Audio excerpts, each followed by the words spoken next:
လက်ရှိ UFC Flyweight တန်းရဲ့ Champion ဖြစ်သူ Joshua Van ကတော့မကြာခင်အချိန်မှာ Champion ခါဘတ်ကာကွယ်ပွဲကြီးအဖြစ်ဂျပန် Fighter Tatsuro Taira နဲ့ရှင်ပြိုင်ထိုးတက်ရတော့မှာဖြစ်ပါတယ်။ဒေသစံတော်ချိန်လာမယ့်မေလ9ရက်နေ့မြန်မာစံတော်ချိန်နဲ့ဆိုရင်မေလ10ရက်နေ့မနက်အစောပိုင်းမှာ American ပြည်ထောင်စု New Jersey ပြည်နယ် Newark မြို့က Prudential Center အားကစားကွင်းကြီးမှာရှင်ပြိုင်ထိုးတက်ကြမှာဖြစ်ပါတယ်။ Joshua Van ကဒီပွဲကိုသာအနိုင်ရရှိခဲ့မယ်ဆိုရင်နှစ်ထပ်ကွမ်းချန်ပီယံဆိုတဲ့ဂုဏ်ပုတ်ကိုရရှိပိုင်ဆိုင်မယ်အပြင်စုကြီးငွေတွေလည်းမြောက်များစွာရရှိမှာဖြစ်တယ်လို့ Van ရဲ့ကစားသမားဘဝပုံရိပ်ကလည်းယခုထက်ပိုမိုကြီးမားလာပါမယ်။နောက်ထပ်အရေးပါတဲ့အောင်မြင်မှုကတော့ UFC Flyweight တန်းတမိုင်းတစ်လျှောက်မှာအသက်အငယ်ဆုံးနဲ့ချန်ပီယံပွဲကိုကာကွယ်နိုင်သူအဖြစ်စံချိန်မှတ်တမ်းကောင်းကိုရေးထိုးနိုင်မှာဖြစ်ပါတယ်။လက်ရှိစံချိန်ရှင်ကတော့ Demetrius Johnson က26နှစ်5လ73ရက်အရွယ်နဲ့အသက်အငယ်ဆုံး Flyweight တန်းချန်ပီယံကာကွယ်နိုင်သူအဖြစ်စံချိန်တင်ထားတာဖြစ်ပါတယ်။ဒါကြောင့် Van ကအသက်24နှစ်နဲ့6လကျော်ပဲရှိသေးလို့ဒီပွဲမှာသာ Van အနိုင်ရမယ်ဆိုရင်စံချိန်ဟောင်းကိုအပြတ်အသက်ချိုးဖျက်ပြီးစံချိန်တစ်တင်နိုင်မှာဖြစ်တယ်လို့ Van ရဲ့စံချိန်ကိုနောက်လူတွေကထပ်မံချိုးဖျက်ဖို့လည်းခက်ခဲသွားမှာဖြစ်ပါတယ်။ရှေ့ပွဲစဉ်မှာတော့ Joshua Van အနေနဲ့ Alexandre Pantoja ကိုအနိုင်ရပြီး Flyweight Champion ခါဘတ်ကြီးကိုစုခူးနိုင်ခဲ့ပါတယ်။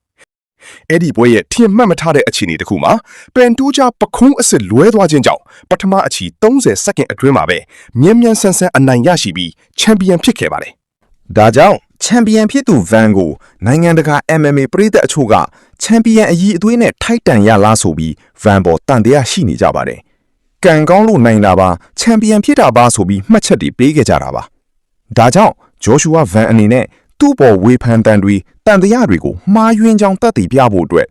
သူဟာချန်ပီယံနဲ့လုံးဝထိုက်တန်ကြောင်းကိုသက်သေပြဖို့အတွက်ဒီပွဲကိုဗန်ဟာအနိုင်ကစားပြဖို့မဖြစ်မနေလိုအပ်နေပါတယ်။ဗန်ဟာချန်ပီယံအစစ်အမှန်လားဆိုတာစမ်းသပ်မဲ့ပြိုင်ဘက်ကတော့သူ့ကိုယ်သူ the best အကောင်းဆုံးလို့နာမည်ပြောင်ပေးထားတဲ့ဂျပန်ထိပ်တန်းဖိုက်တာတက်ဆူရိုတာယာဖြစ်ပါတယ်။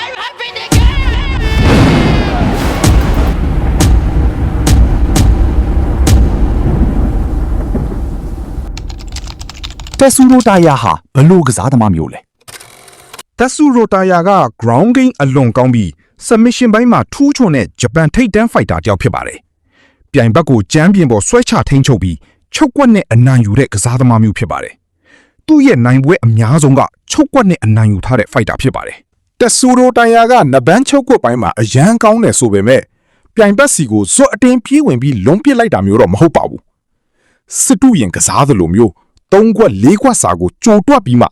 ပြိုင်ဘက်ရဲ့အမားဆောင်ကလှုပ်ရှားအဆုံးသတ်တဲ့ calculated fighter ဖြစ်ပါတယ်။ calculated fighter ဆိုတာစိတ်လှုပ်ရှားမှုကိုရှေ့တန်းမတင်ပဲအုံနောက်နဲ့ကစားတဲ့သူကိုဆိုလိုတာပါ။ပန်တိုဂျာလို fighter တွေကပြိုင်ဘက်ကိုအသက်ရှူအားကျအောင်တောက်လျှောက်လိုက်ဖိတတ်ပေမဲ့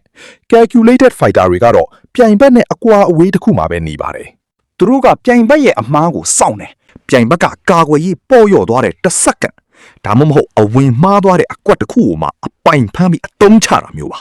တက်ဆူရိုတာယာကပြိုင်ဘက်ကိုလဲချပြီးချုပ်ကွက်နဲ့အနိုင်ယူဖို့အဓိကထားတဲ့ fighter ဖြစ်တာကြောင့် ground game မှာ submission chain တစ်ခုကနေတစ်ခုဆက်တိုက်ချုပ်ကွက်ပြောင်းနိုင်မှုမှာအလွန်ထူးချွန်ပါတယ် armbar rear naked choke triangle choke စတဲ့ချုပ်ကွက်တွေကိုအခြေအနေအလိုက်